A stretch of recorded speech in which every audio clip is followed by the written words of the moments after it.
are in Perth. Yeah, I know. You didn't miss anything. We did a huge couple of days driving from Carnarvon down to Perth. We're going to pick up a new caravan. We got word that Titanium could send it to us a little bit earlier than what we were expecting. So we've really just hot-footed it down here, and it's been a wild couple of days just sorting our lives out to make sure this could all happen. And now we're driving to the truck depot to go pick up our brand new van that we're gonna have for the next few months. So let's go check it out.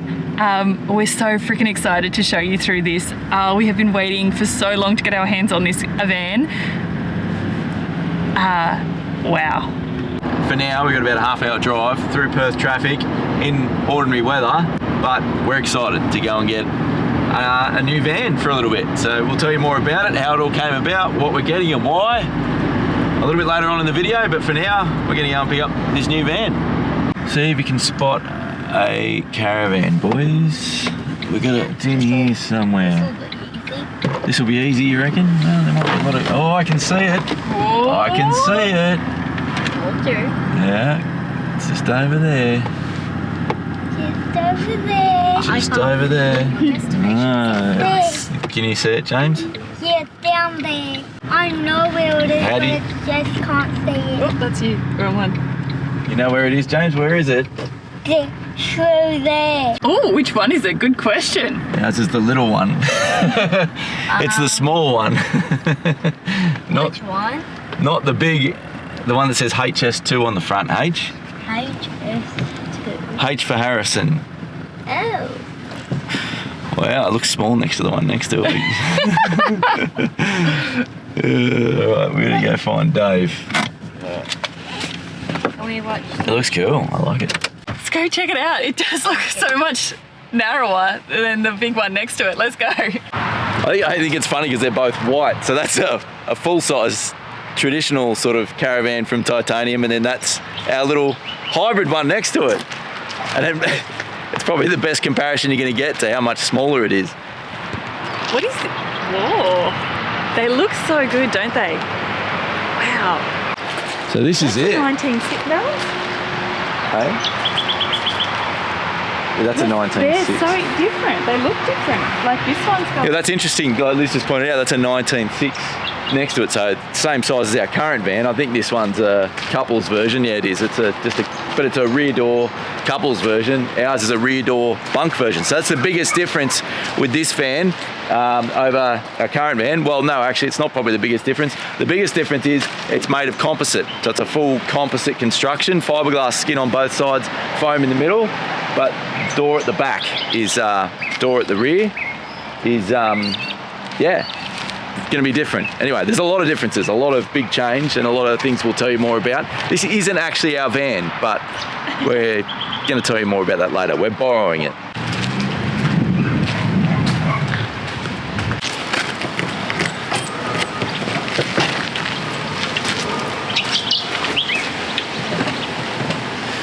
Oh, it's cold. Ooh! It's not black. I did tell you it was dark charcoal, not black. We've been looking at the photos and arguing about what colour it was. I'm gonna make it dirty. Oh, this is cool. Yeah, it's funny. It's not as, it feels bigger than it looks, if that makes sense. Very nice. Same leather colour as in ours. Goes up the front, nice dark charcoal, timber bench, and white. I mean, it's a pretty, I think for a stock van, we've seen some horrendous colour schemes in stock vans. I think for a stock van, oh, I might have let the cat out of the bag there. Considering we didn't choose the colours, it's pretty good. That's good. Oh, I like the bunks. Oh, that's cool. See the floor in there? Give it away. Ooh, I like it. Oh, that's that. Fair bit of storage in there too. That's good. Yeah. I More like than I was expecting. the bed on, like... This will be handy storage here too. I reckon that's going to be deep enough for what we want. Oh, yes. Don't know what that's out of. Oh, that's from the toilet. I think this is going to be really handy storage. Right near the door. The fridge right near the door. there's so much to show you guys. Anyway, we'll go through it all properly. We were really just getting inside it to make sure everything was secure in here before we towed it. Just to make sure nothing was loose, which it shouldn't be because it's just come on a truck from Melbourne, but you never know. So I just like to double check these things. Roof hatch, we haven't had one of them for a while. We'll have to remember to shut it. Yeah, have to make sure we don't leave that open. Oh, this is Oh, that's a nice sink. That's that brushed gunmetal. Oh yeah, but with black tap. Yeah. Anyway, I'm happy to tow it. It's very wet, hence the clothing change. It's very wet and rainy, so I think we'll just hitch it up, get it back to camp, and then hopefully the weather improves and we can take you guys for a good look around. So a little while ago, a few months back, Simon and I had this big discussion about how we wanted to live moving forward in a caravan and what we really liked about ours and what we wish we had and how life would be a little bit different. And one of the things we really wanted was something that was functional but also a lot more indoor-outdoor living. Something that would bring us outside, that would be easy to cook outside, that would be able to just function easily in the outdoors and feel like we were again camping instead of just living in a caravan, but also still had all the creature comforts and everything like that that you need when you do live in it full time with kids. We reckon this one is for us. We're so freaking excited to show you through this. We have been waiting for so long to get our hands on this van. Wow, what a wild ride. The traffic, oh my goodness. I do not miss this. Let's go take it back to the campsite where we are staying at the moment. We're at a hip camp at the moment, so somewhere we could have both vans for a little bit while ours is getting detailed and emptying it out ready for its new owners, which we've sold to a beautiful couple from Tasmania. So yeah, lots of logistics have been happening in the background of our lives. Let's do this.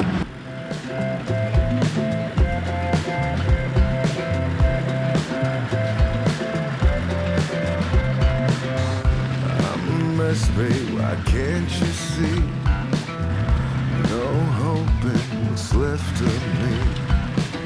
I had to tell you before I fall asleep.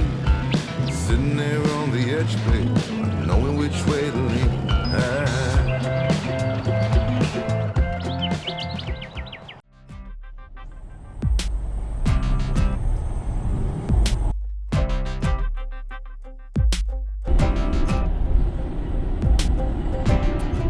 Well, safe to say the weather didn't improve. In fact, it probably only got worse. It was windy and wet and wild there for a few days. It was a bit of a mad rush, to be honest, to get the old van cleaned out, to get it on a truck, send it over to Melbourne for its new owners in Tassie. So that's all been done. We've just spent a couple of days in Bunbury getting our car sorted out. So if you've been watching our videos recently, you would know that we had a major issue with our rear diff, which meant that the rear diff needed to be replaced. So that's been taken care of in Bunbury by Bunbury Toyota, and Newman Toyota paid the bill for that, which we really appreciate. They came to the party on that.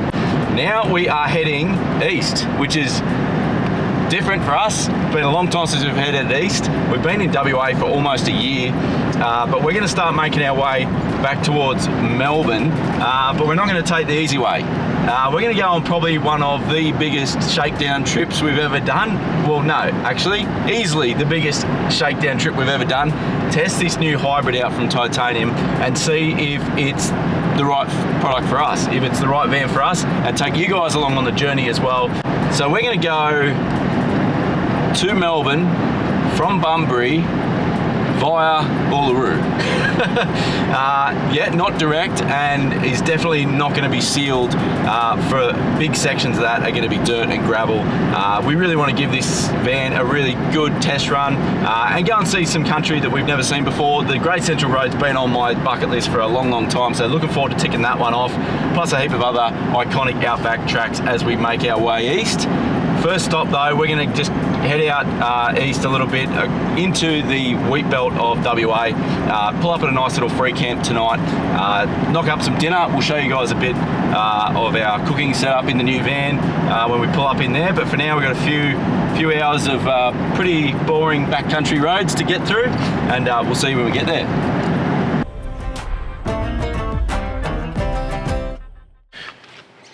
All right, tonight's camp is just a little 72-hour free camp in Coolin in the wheat belt of WA. So we tend to stay in little free camps like this quite a lot when we're travelling around, and they're really convenient. And I guess part of the shakedown is we want to see how this setup goes doing this style of camping as well, because you're only here for a night. You don't want to be getting too much stuff out and getting heaps of things out and then having a big pack up the next day. We tend to just pretty much stay within the van a lot at these campsites, and just chill out. But we're going to make dinner tonight outside and see how that goes with the outdoor cooking setup that we've got on this van. So it's very different for us to have such an elaborate outdoor cooking setup. We've never really had an outdoor kitchen before, beyond just putting our induction or our Thermomix outside, or the Weber back when we had our Weber on our first van. But this one is quite different. It has quite an extravagant outdoor kitchen, and I guess that's kind of what makes it, really, it's the biggest difference for us that makes this a hybrid versus the caravan that we had. Now, of course, you can get a tunnel boot pull-out kitchen in any caravan, but they still have for us, the big problem with that was always access to everything. You still couldn't store a lot in those sort of pull-out tunnel boot style kitchens, so you'd still be going inside and outside a lot, or you had to double up on a lot of gear. This has a heap more storage, so we're able to keep a lot more stuff outside. But the design of the van in general is really, really clever, I think, and we're keen to sort of see how this goes over the next few months, but in the way that we can access gear that's in our kitchen cupboards inside from both the kitchen inside and from out here, and the way that the pantry and main fridge inside is designed in that I can get things from the fridge here. Obviously we've got the big outside fridge as well, and there's this huge pantry storage right at the doorway. So again, we can get to that from inside or outside. Now, there's always going to be a few things and some ingredients and things that you can't have in both, but I think it's going to really cut down on the amount you're going inside and outside, which has always sort of put us off outdoor kitchens before. So one thing we were worried about going to this sort of style and size of camper was that, I call it a camper, it's basically a caravan, were we going to have enough storage? This took everything from our old van, and we've got more storage than we could use. We've still got empty spots. So with these big drawers here, there's big storage bins at the back here as well. We've got more storage than we need. It's more just over the next few months, I guess we'll sort of figure out where the best place to store everything for us is. So what we've done is we've got our pots and pans at the moment are stored up under here. So like I said, we can access this storage from inside or out. So whether we're cooking inside or out, we're going to cook on the induction tonight. So there's no built-in cooking out here. It's full induction cooking. Now I do have to go inside to turn the inverter on, but I just haven't got around to it yet. You can download the app and use the app for the power system, which is new for us as well, a new power system. It's a Victron system in this van rather than the Enerdrive system we've had in the previous two vans. So that's from Arizon, so they pre-make the boards and everything and install them. It's a 600 amp system, so similar to what we had in the old van, just a lot less solar on the roof than what we're used to in this one, but we'll add more solar to whatever van we build. But yeah, it's good so far. All right, because we've only been doing this YouTubing thing for about 3 years now, we make rookie mistakes and forget to do things like charge our camera. So our A camera just went flat, so I've just thrown the mic on and thrown our B camera on. So hopefully this all works out. But anyway, classic Simon and Liz forgetting to charge cameras. We're hopeless at it. Tonight we're just going to knock up a bit of, what are we doing? This apricot chicken. So we've got so in here I don't actually put food, even though I just opened it to get food out. We use that for like sunscreen and mozzie repellent. We've got our wine glasses in there in the Outdoor Explorer box. If you haven't seen them before, that's they're awesome. They're from Barossa Wine Cartel. I'll put a little link in the description below for them. So apricot nectar. I don't know why I'm cooking. I don't actually know what I'm cooking. I should have checked what we need. Some onion, I guess, and some carrot maybe. Let's get some carrots out. Carrot, I like carrot in my apricot chicken. We'll need chicken. Now this is interesting, this door opens this way. It's a 95 litre Dometic fridge, and the lid can go either way. And initially I thought that was a bit odd that it opened that way, but we'll see. I might end up changing it, but sometimes it's one of those things, sometimes it's more convenient to open the other way. So it's fine. You can do what I just did then and flip that open and get that out. We're running both those as a fridge at the moment, even though one could be a freezer. Yeah, so that's the cool thing about the dual zone is you can run either side as fridge or freezer. And as we eat through the food, we can just turn one whole side off and save a bit of power. Because I think that the only downside to running two fridges, apart from trying to remember what's in what fridge, is you use an extra power. So we're keeping all our sort of plates and stuff in a little container here. That's the back end of our coffee machine. Potatoes and some sort of long life veggies down there, pots and pans there, and then pretty much everything else we can access, like I say, from inside. So, from the doorway, I should say, not from inside. If you were just going away for weekends or a few weeks at a time, this sort of stuff probably doesn't matter to you as much. But for us, I think living on the road, anything that's a hassle or a pain, you just tend not to do it. You get lazy, or if it's too hard basket, you just don't do it. So I think that's a lot of the time when we've been cooking inside a lot, it's just because that's where everything is, and so it's just more convenient. And to cook outside, as much as you'd rather be cooking outside a lot of the time, is just a lot more effort. Something else on the outdoor cooking front that we're thinking about is, as all my onion skin's blown away, is getting our Weber back. So this van that we're testing out, this one in particular, has no gas inside. It's diesel hot water and diesel heating. So there's no internal gas, which we like. We're a big fan of that. And it only has gas outside for cooking on a Weber or similar barbecue. So we kind of think that might be the best of both worlds. It has its downsides in that it means you're carrying three different fuel, or you need two different fuels and then plus power. So, you sort of managing three different resources, but I don't know, we just miss cooking on the Weber, miss the gas cooking. So yeah, we'll see how that works out, see how that plays out. But the jury's out on that one. What would you do if it was you? Would you leave us a comment below? Would you go do what we did last time and go, just losing my voice there. Would you do what we did last time and go full electric cooking? Or would you do gas? Or are you still old school and you still like having gas inside your van? So the sink outside here is plumbed hot and cold water permanently. So I don't have to go and hook anything up to plumb it. I just have to pull, there's a grey water hose underneath that I have to just pull out. There's a fly annoying the crap out of me. So that is handy. You've got hot and cold running water as long as you've got the hot water service on as soon as we pull up, which is really nice. Have you done that? No, we should go and I'll go do it now.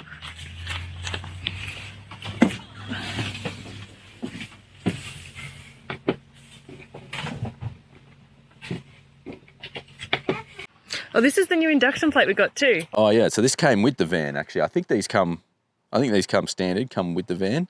So they're the New Wave Pick Gold, which was probably would you say it was the most recommended when we put the call out for a new induction plate? So far, a significant improvement over the old one that we had. The problem we had with the old one was it just had this massive hot spot in the middle. Oh, don't show them in here. It's a disaster in here, this stuff. No, people want to see the real life. Yeah. This is a good story. This is where we keep like our wine bottles and oils, tall sauce bottles and oils and stuff like that. Soda streams in there as well as a couple of bottles of Plonk. And now apricot chicken is generally I guess most people would think of it as an oven meal, like something you put in the oven. But a long time ago, I just started cooking it just on the stovetop, and it works quite well as a stovetop meal. It's much, much better in a camp oven, I've got to say, but just one of those old favourites. The kids love it, we love it. It's a good meal.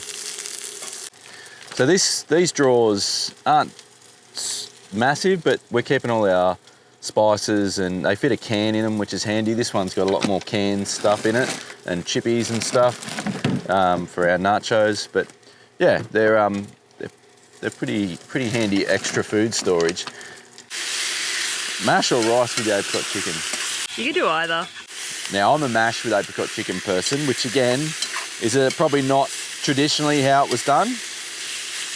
Let us know though, are you a mash or rice? Alrighty, chicken's all browned off now. I'm just going to throw in the old French onion soup mix. Get that in. I probably should use a knife. I was going to use my teeth then.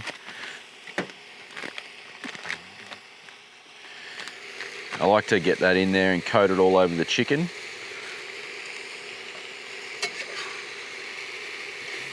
Or all over the kitchen, as I just did.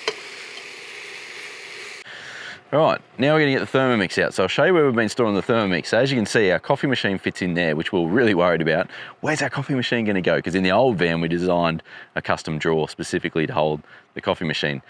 This one, it fits, and I think the Thermomix would fit too. I don't know if we've tested it yet, in the exact same spot there. Super handy, but there's not really any other big bulk storage for more than one appliance in this van. Not conveniently to your kitchen, apart from the barbecue slide. So what we decided to do, at least for now, which will be a consideration again if we decide to get a Weber back, but for now, we've been storing our Thermomix on the Weber slide. So this is the same front toolbox that we had in our old van, the last van we had, which we really like the design of it. It fits, like I said, we fit our Stratus table, Stratus bench seats, and 2 Stratus chairs in there.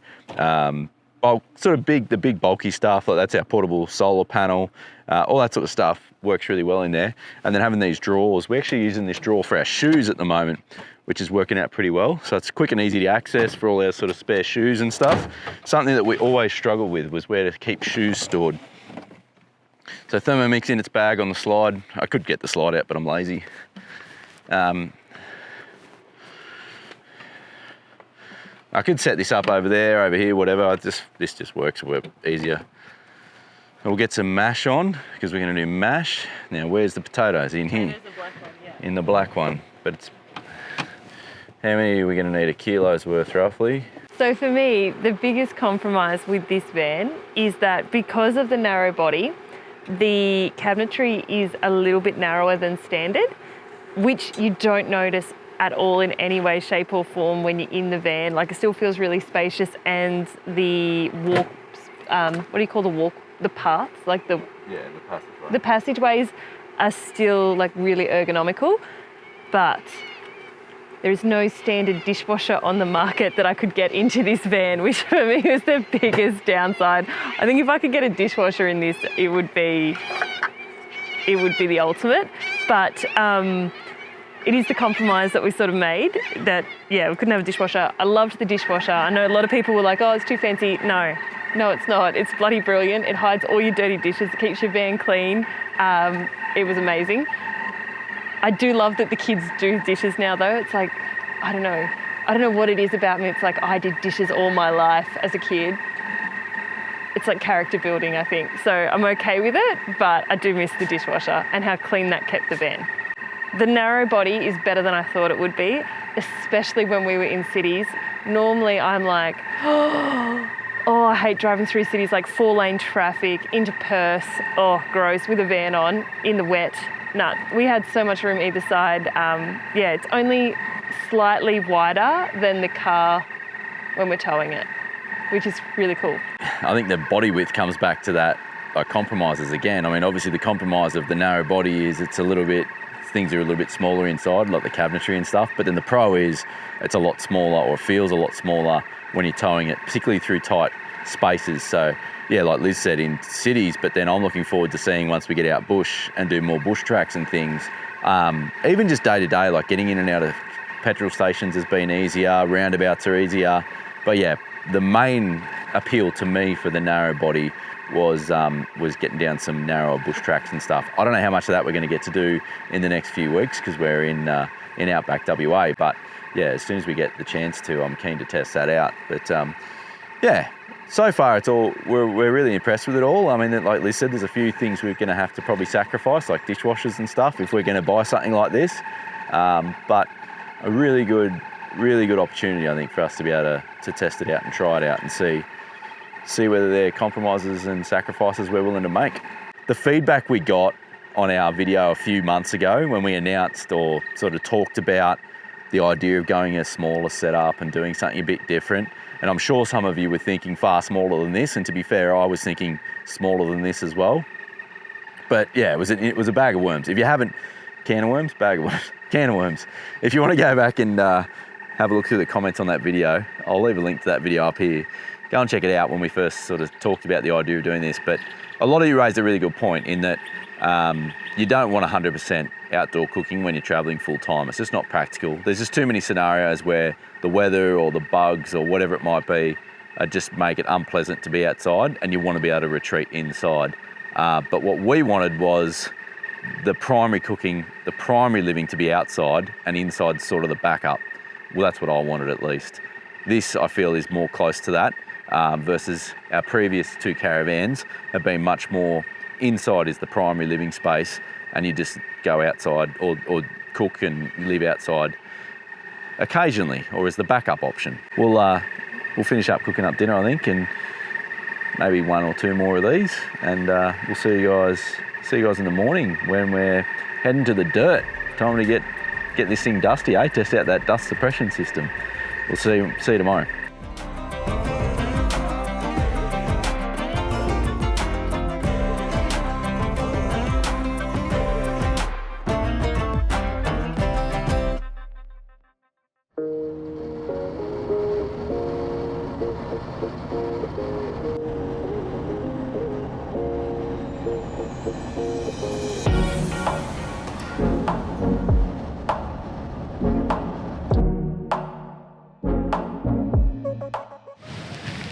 All right, just pulled up for a spot of lunch, just a little roadside stop.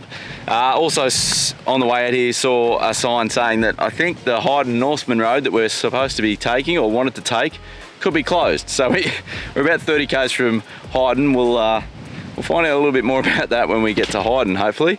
So thought we better quickly tell you, what is it that we've actually got? Because I don't think we've actually mentioned that yet. So it's this is what Titanium are calling their hybrid series. So this one's the HS2, and it's a 19-foot and it's a hardtop. So you may have not seen one of these yet. Titanium released these a couple of months ago, and the ones that, most of the ones that we've seen any sort of content on have been the pop tops. So I think what they're going to be doing is 15, a 17 and a 19 foot. Both the 17 and the 19 foot are going to be dual axle, and the 15 is a single axle. And you can get them in pop top or hard top. This one's a hard top, and I think if we were to get one, we'd probably do the hard top just to get the additional storage. I reckon we'd love to get the pop top, but I think we just wouldn't have. I love the idea, yeah, I do love the idea of Liz is just saying we would love to get the pop top. But yeah, I think I love the idea of the pop top for towing and for just being even more compact. We're just not convinced that it would give us enough storage to live in full time. If you weren't living in it, I reckon the pop top would be the way to go. And a lot easier to store too. If you've got a carport or a garage or something like that you want to store it in. And I'm pretty sure the pop tops are like an electric pop top too, so pretty easy pop. We might check one of them out when we get back over east anyway.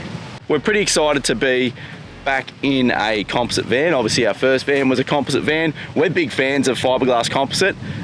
They do have some downsides, but they've got a lot of upsides. We're going to do a whole video in the upcoming, I'm not going to say when because who knows, but in the next few weeks or maybe months, we're going to do a whole video on different construction types in caravans and pros and cons. But for our preference is fiberglass composite. We're glad to be back in a fiberglass composite van.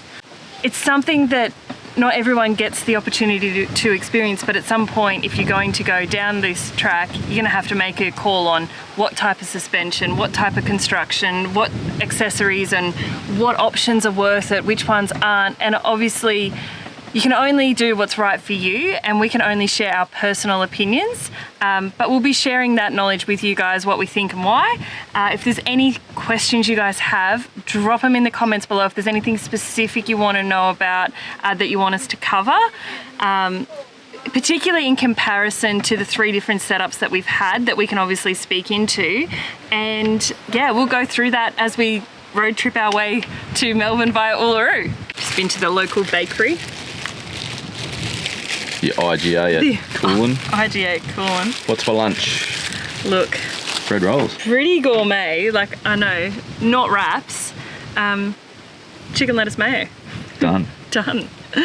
On the side of the road, middle of nowhere. So something we probably haven't talked about much is why a new van? What's the story with this one? How did all this come about? If we covered everything in this episode, it would be the world's longest episode. But what we're going to be covering in coming episodes is why we're changing, what we're looking for, how did this all come about. Just basically, I can see the comments in the question. I can see the comments. I thought you just got a new van. What's wrong with the old van? What happened about the desal? You know, why haven't you got a dishwasher? We are definitely going to be covering all that in future episodes. Please still leave those questions below. What do you want to know? And yeah, we're an open book. We'll go through it. But yeah, we'll just do it justice. For this episode, we just really wanted to show the picking it up and then getting it on the shakedown, and then we'll share all that experience and knowledge and ideas as we go along on this journey. So follow along, hit the subscribe button, and ask your questions away below. Like Liz said, we'll go into more detail in future videos, but this is a loan we're going to have until pretty much till the end of the year or early next year, and then we've got a build slot booked for us to get our own built, and we've got to sort of decide in that time what we're going to actually build, whether we're going to go a full-size caravan again, whether one of these hybrids is right for us. Do we go the 19-foot if we do a hybrid? Do we do the 17-foot? Do we do the pop top? Do we do the hard top? What suspension, what chassis, what, all those decisions. We're going to take you along for the journey and sort of, yeah, let you know how we and why we make all those decisions, along with, yeah, reviewing what we've done in the past. And that wind is horrendous. What we've done in the past and what's worked well and what hasn't with our old setup that we're going to bring into this one. And yeah, all of that. There's heaps, like Liz said, to try and cover. Your questions will be answered. If you put them in down below, leave us a comment, leave your questions down there. We will answer all of them in upcoming videos. It is all coming up, but yeah, like we said, put those comments down below. Well, we pulled into the Shire office at Hyden, and yeah, the Hyden Norseman Road, there's a big chunk of it that's closed. We were going to take the Hyden Norseman Road. We were hoping to hit the dirt today and start heading out towards one of our favourite camps from late last year, out on the Hyden Norseman Road, but not to be. We're going to take a bit of a detour down through Varley and back around. So that's about all we're going to fit into this one this week. We're on our way to go and meet up with our mate Harry Fisher from Fire to Fork. We're going to go camp up with him, do a bit of cooking, not surprising, and yeah, and just hang out before we cut through the back roads to Kalgoorlie, drop off our caravan, and then we're going to smash out the Holland track is the plan. We've got to figure out a new plan though, because part of that route that I was going to take uses this same bit of the Hyden Norseman Road. It's now closed. So a bit of replanning to do, a bit of reshuffling. Heaps more coming up. Let us know, what would you like us to ask Harry Fisher? What have you always wondered that you've never known about Harry Fisher? If you don't know who Harry Fisher is, go and check out Fire to Fork YouTube channel. If you enjoy cooking in the outback on a fire, you'll love his channel, and yeah, good down-to-earth content. That's about all we got time for this week. That's in the next one. We'll see you guys next Sunday. Cheers.